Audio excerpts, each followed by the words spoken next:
Now let's discuss the types of white collar crime. As discussed before, white collar crime it exists in multiple forms and it can be found in almost all industries, professions or occupations. In this lecture, we will discuss 5 major forms of white collar crime.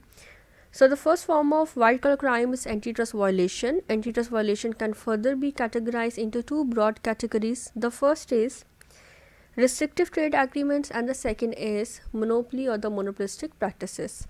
So what are restrictive trade agreements? Restrictive trade agreements they basically involve an illegal agreement or understanding between the competitors in an industry or a market. और ये agreement क्यों किया जाता है? Because they want to restrict how the industry or a market works. There are two examples of restrictive trade agreements. The first is price fixing and the second is market sharing. Many of you must be aware that what price fixing is. Price fixing इसमें होता क्या है कि basically the competitors within an industry or a market they agree to set prices at a certain level of the product. For example, let's talk about the milk producers in any particular community. Let's say that the milk producers of a community they decide that they will provide their consumers with the milk at the rate of 120 rupees per liter. Now every milk producer will be providing milk to their consumers at this particular rate, at this fixed rate. तो क्या होगा कि as a result the competition it will be eliminated from the market. एक fix price के ऊपर जो है वो अपना प्रोडक्ट प्रोवाइड कर रहे हैं to the consumer. This is known as price fixing. Second आपके पास है मार्केट शेयरिंग. मार्केट शेयरिंग उस वक्त होती है one the competitors they divide up an area so that only one of them operates in any one area at the time. For example, let's take example of two contractors and they are being given up the contract of constructing the roads. These two contractors they will divide up a town, let's say that east and west, and one will be operating in the east part and the other will be in the west part. So that क्या होगा कि at a time जो है only one contractor will be available in a particular part. तो क्या हुआ कि उन्होंने मार्केट को शेयर कर लिया, उन्होंने मार्केट के अंदर इक्वल बेसिस पे. इसी तरह अलावा अगर और कंट्रैक्टर्स होंगे लाइक लेट्स से 4, तो they will be dividing the town or the city in 4 parts. So this is known as market sharing. Now the question arises that why such kind of agreements of such kind of you can say the understanding why they are illegal. Reason क्या है? Because they restrain trade. ठीक है, in fix agreement से इन illegal understanding के through क्या होता है जो मार्केट में ट्रेड होनी होती है it becomes restrained, it is restricted. दोनों एग्जांपल्स जो हमने प्राइस फिक्सिंग में देखी एंड सेकंड मार्केट शेयरिंग में हमने जो डिस्कस की ऑफ द कॉन्ट्रैक्टर्स, उससे क्या होगा कि उन्होंने तो आपस में मिल बैठ कर जो है एक सर्टन प्राइस फिक्स कर ली. जबकि आपके पास जो आपकी फ्री मार्केट इकोनॉमी है उसके अंदर तो प्राइस जो होती है वो थ्रू द कंपटीशन डिसाइड होती है. तो क्या होगा कि it will eliminate the competition from the market और it will restrain the trade. That's why such kind of agreements they are illegal. Now let's discuss the second category of the antitrust violation and that is the monopolies or you can say the monopolistic practices. So what is monopoly or the monopolistic practices? They involve unfair attempts. और ये unfair attempts क्यों की जाती हैं? To corner a market or to drive out competitors from a marketplace. कि market में जब competitors ही नहीं होंगे तो competition तो exist ही नहीं करेगा. मोनोपली उस वक्त एग्जिस्ट की जाती है, इसके क्या टू हैं मतलब टू वेज हैं. द फर्स्ट इज़ कि जब एक कंपनी जो है it is controlling an entire market, this is known as the monopoly of a company. Monopoly कहलाई जाती है कि उससे पूरी मार्केट को उसी का कंट्रोल है और इस तरह क्या होगा कि मार्केट में कोई कंपटीटर्स इस टाइम पर मौजूद नहीं है. सेकेंड क्या है? लेट्स से कि ऑल्दो दे आर कॉम्पिटिटर्स, लेकिन एक particular company let's say that ABC company है, उसके उस मार्केट में शेयर्स ही इतने ज़्यादा हैं as in contrast to the other companies and the smaller companies कि उसका पूरी मार्केट के ऊपर होल्ड है. तो it is also known as monopoly और द मोनोपोलिस्टिक प्रैक्टिसेस. जिस हमारे पास अगर आप एक केस स्टडी देखें तो आपके पास जो माइक्रोसॉफ्ट विंडोज़ ऑपरेटिंग सिस्टम है दे वर बीइंग एलिगेटेड, उन पर एक एलिगेशन लगा था कि उनकी जो मोनोपली का ही एक यानी कि एक एलिगेशन लगा था।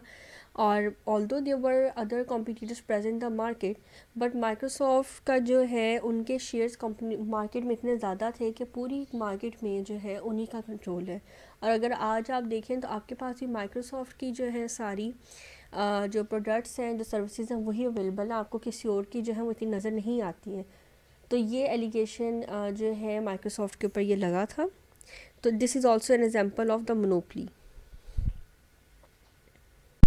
अब जो आपके पास मोनोपोलिस्टिक प्रैक्टिसेस हैं उनकी टू मेन टेक्निक्स हैं। The first is known as predatory pricing and the second is known as, जो सेकंड टेक्निक है इट इज़ बेसिकली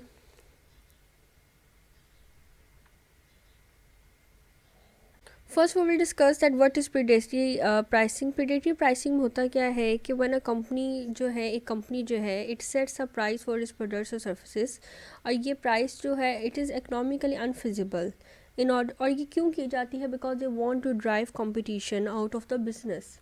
कि वो जो प्राइस वो फिक्स करती है एक पर्टिकुलर कंपनी, वो इकोनॉमिकली जो है अनफिजिबल प्राइसेस होती हैं। एज अ रिजल्ट क्या होता है, मार्केट के अंदर से जो कंपटीशन है वो ख़त्म हो जाता है। सेकेंड टेक्निक इस मोनोपोलिस्टिक प्रैक्टिसेस की जो है वो आपके पास ये है कि एक कंपनी जो है इट कैन प्रेशराइज और you can say control other companies. किन कंपनीज़ को? दैट सप्लाई और डील विद कॉम्पिटिटर्स। मार्केट में जो दूसरे कॉम्पिटिटर्स के साथ, वो कंपनीज जो उन कॉम्पिटिटर्स के साथ डील कर रही है। और रिजल्टेंटली क्या होगा कि जो है मार्केट में आपका जो कंपटीशन है वो ख़त्म हो जाएगा। फर्स्ट में हमने डिस्कस किया कि या तो वो क्या करेगी कि इकोनॉमिकली अनफिजिबल प्राइसेस सेट कर लेगी अपनी गुड्स एंड सर्विसेज की, as a result competition will be eliminated from the market. Second हमने किया कि those companies that are dealing with the other competitors in the market, उनके साथ वो क्या करेगी कि उन्हें प्रेशराइज करेगी, उन्हें फोर्स करेगी, और रिजल्टेंटली क्या होगा कि आपके पास उन्हें कंट्रोल करेगी। रिजल्टेंटली आपके पास मार्केट में जो है आपके पास कंपटीशन जो है वो ख़त्म हो जाएगा। अभी हमने जो है एक बात की थी माइक्रोसॉफ्ट की।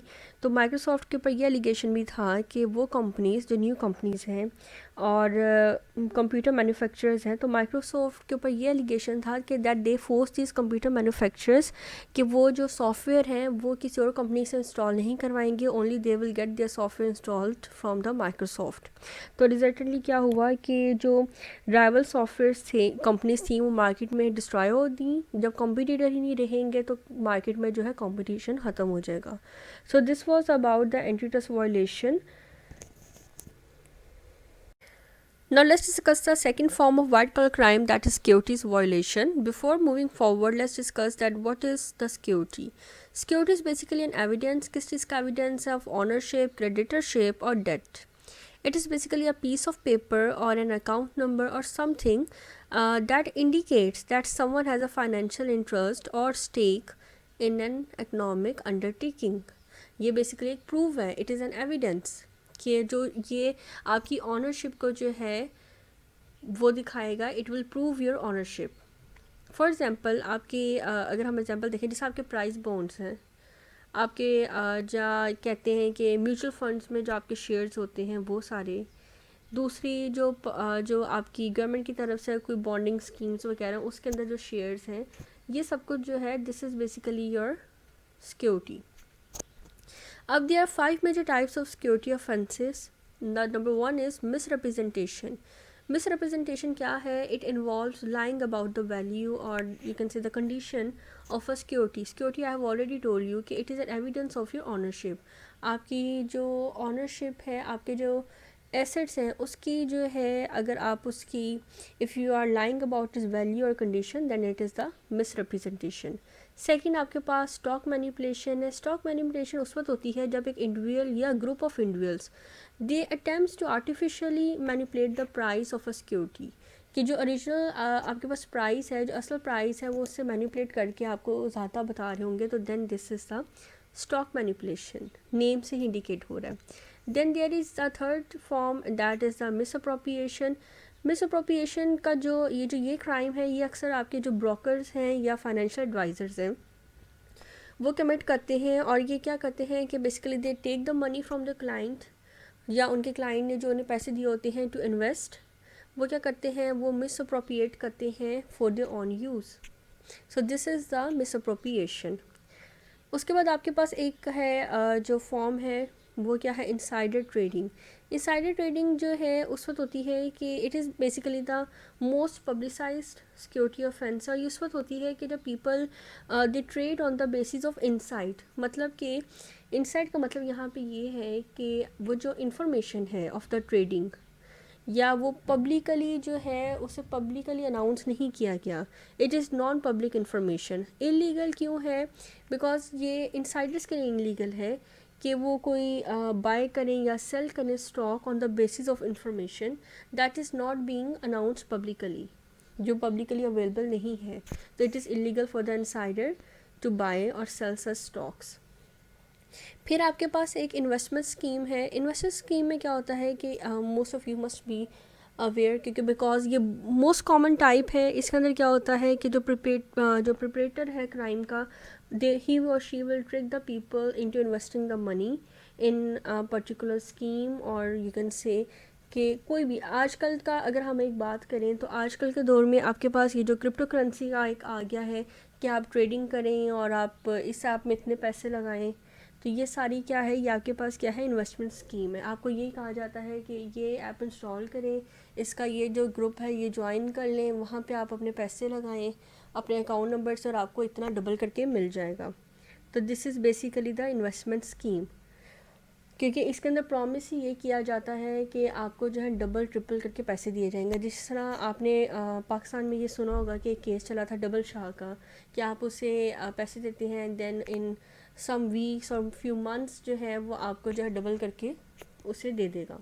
तो ये क्या है, this is the investment scheme fraud, और जो कि टाइप है सिक्योरिटी वायलेशन की। बिकॉज सिक्योरिटी मैंने आपको बता दिया है कि it is related to the money और द एसेट्स।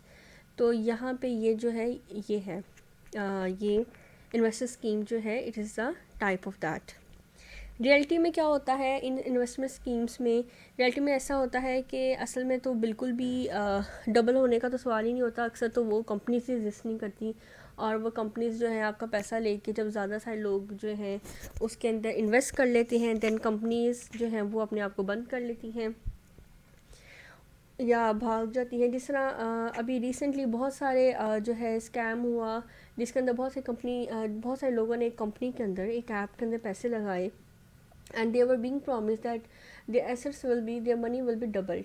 लेकिन क्या हुआ कि आफ्टर द इन्वेस्टमेंट कि जितना ज़्यादा उसका जो है उसके अंदर इतनी इन्वेस्टमेंट होने के बाद जो है उस ऐप ने सडनली इट शट डाउन और इट वाज बीइंग रिमूव्ड, और उसका कुछ अता पता नहीं। और आपको पता है कि जो इस तरह के क्राइम्स हैं दे कुडंट बी ट्रेस्ड। आप जान ही नहीं सकते कि जिसने आपसे पैसे लिए थे वो इस वक्त कहाँ है, और स्पेशली अब जो ये आपके पास जो आज के दौर में हो रही हैं through the apps, you can not trace them. तो this was all about this. So now let's discuss the third form of white collar crime, that is the consumer fraud. Consumer fraud is one of the most common forms of white collar crime, and you will see further that why I'm saying that it is the most common form. So it basically involves the use of deceit, or you can say deception, in the marketing and selling of the goods and services. और इसके अंदर होता क्या है कि false claims deliberately जो है false claims जो हैं वो किए जाते हैं, डिसेप्टिव या मिसलीडिंग इंफॉर्मेशन या स्टेटमेंट्स जो हैं वो दी जाती हैं अबाउट द कॉस्ट, क्वालिटी और इफेक्टिवनेस ऑफ द प्रोडक्ट और service the company is providing. और इसके अंदर अगर हम बात करें अगर ये इंटरनेशनल और नेशनल लेवल दोनों पे है, इंटरनेशनल लेवल पे अगर बात करें तो आपके पास एक कंपनी थी सीयर्स कंपनी, एंड 99 की बात है, 1999 की बात है कि सीयर्स कंपनी जो है it was accuse of this consumer frauds, और उसके बाद बैंकरप्सी का जो है उसके ऊपर केस हुआ, और देन क्या हुआ कि this CS company it was being asked to pay the fine of $60 million। तो जो कंज्यूमर फ्रॉड है वो मोस्ट कॉमन टाइप है। नाउ लेट्स सी के what are the forms of this consumer frauds. The first is mislabelled products and misleading advertising.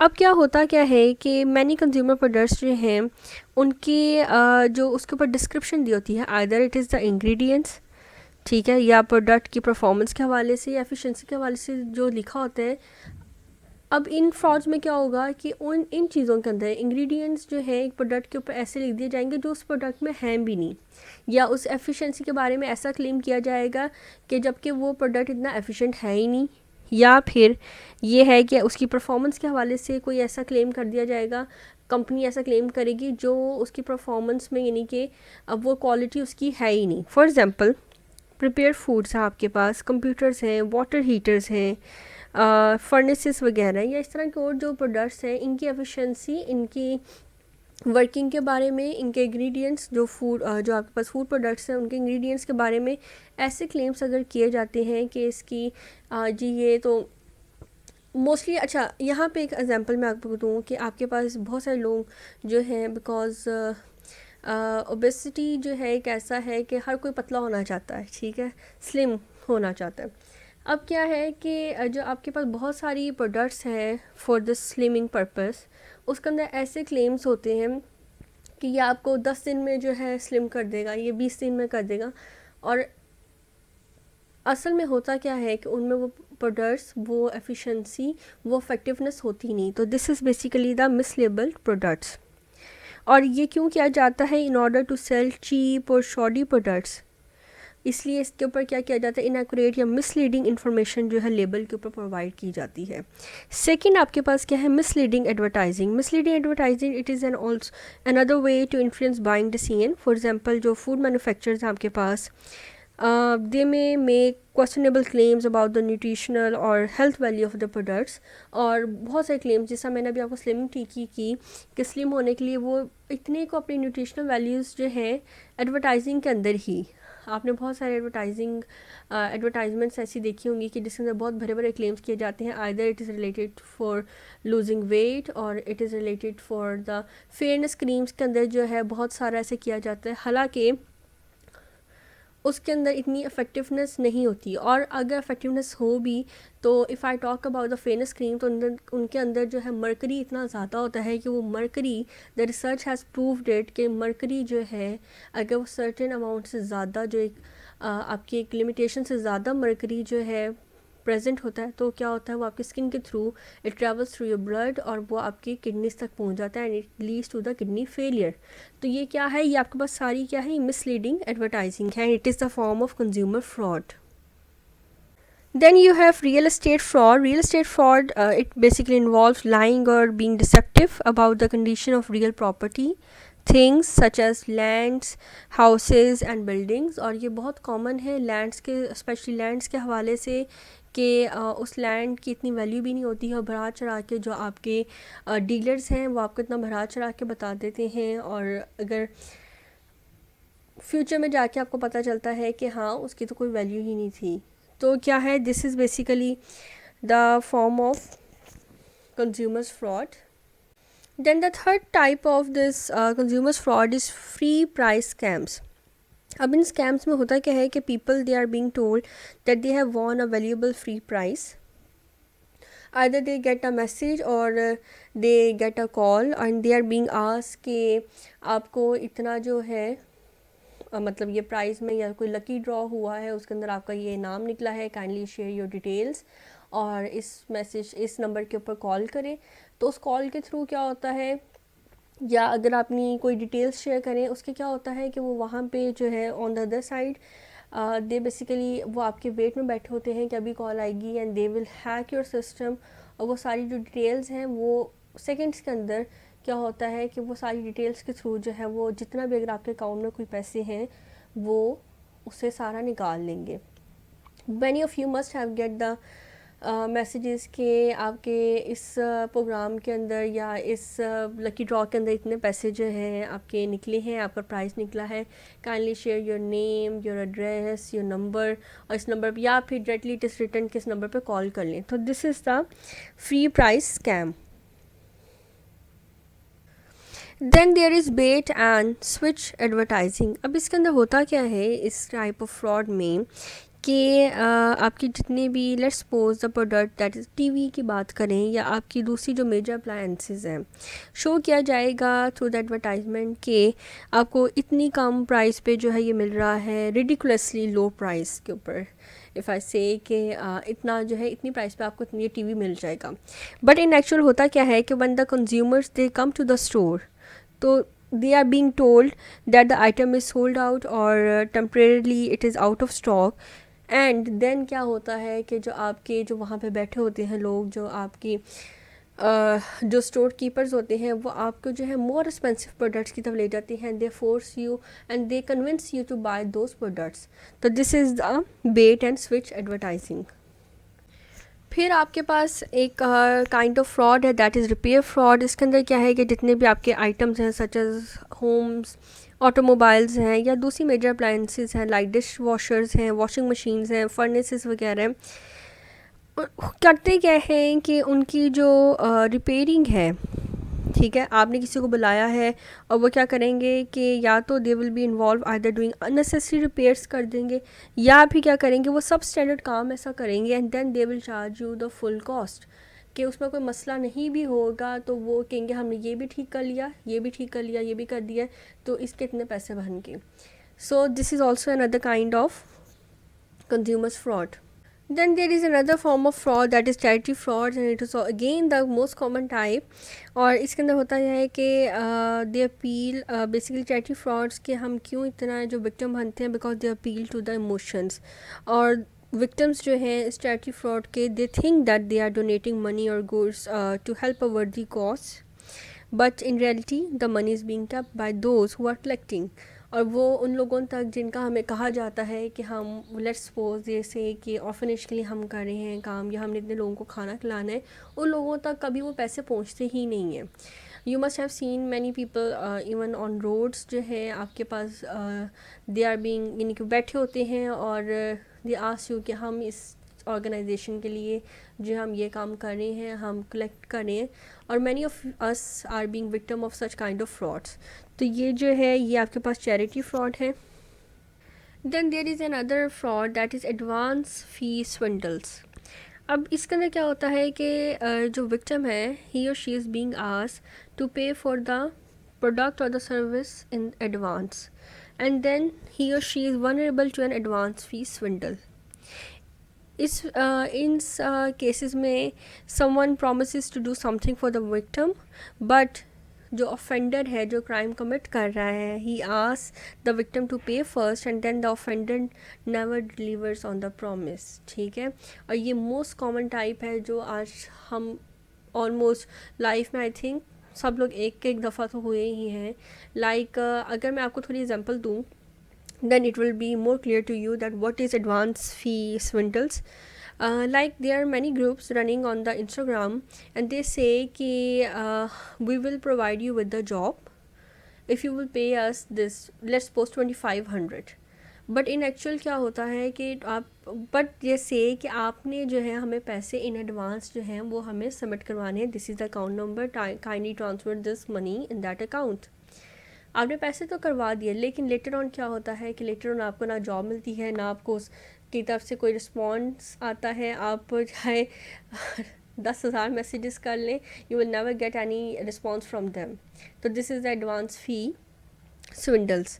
और ये mostly उस जगह पे होता है वेयर फाइंडिंग और ट्रेस करना भी बहुत मुश्किल हो जाता है. और मोस्टली ये फाइंडिंग होम्स या फाइनेंशियल लोन्स, या लाइक आई हैव सेड कि इन जॉब फाइंडिंग, जॉब हंटिंग में जो है these kind of advance fee swindles, these are most common.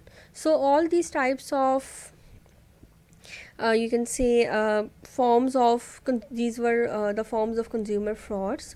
Or like I said you कि these are the consumer frauds are the most common type of white collar crime, because जितने भी अभी हमने जितने भी ये पढ़े हैं 7 forms, इसके अंदर जो है many of us must be victim of any one type of fraud. I'm sure about it. So another form of white collar crime is healthcare fraud. Healthcare fraud, it involves the fraud against healthcare issues and the government programs.